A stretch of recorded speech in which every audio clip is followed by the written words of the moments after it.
یہ فتح بیت المقدس کا موقع بھی ہوئے تو یہودی مطالبہ بھی کر دیں عمر آئے گا تو چابی دیں گے، تو پھر بھی حضرت عمر پورے صحابہ عشرہ مبشرہ کو لے کر نہ جائیں، پترا دھیاں نو نال لے کے نہ جان، ایک غلام جان تے ایک عمر جان۔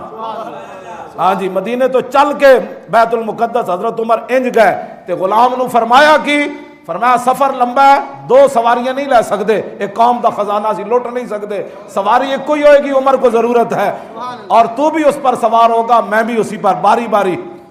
اور جب یہودی کتابیں لے کر کھڑے حضرت عمر بیت المقدس پہنچے تو یہودی مولوی کہنے لگے اگر اس وقت اللہ کی شان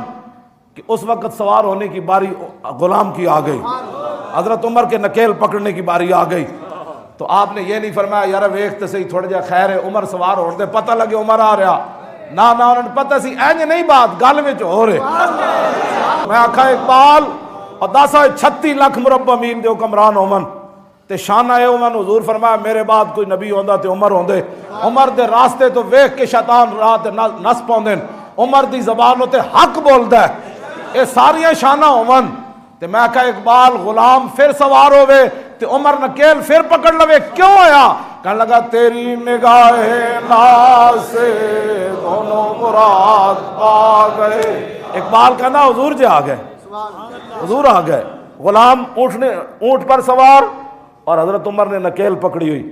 یہودی مولوی کھڑے، ان کے بڑے بڑے لوگ کھڑے، اور دیکھ کہنے لگے سنو بھائی جے اٹھو تے جڑا سوار ہے او عمر ہے تے چابی نہیں لبنی، جی عمر ہوئے جڑا نکیل پکڑ کے آ رہا تے بیت المقدس کی چابی لب جانی، کیونکہ ساڑیاں کتاباں چے لکھیا نبی آخر الزمان دے غلام ایک آن گے تے اس حالت جان گے، دیکھیے کس شان سے امت کا امام آتا ہے، خود تو پیدل ہے سواری پہ غلام آتا ہے۔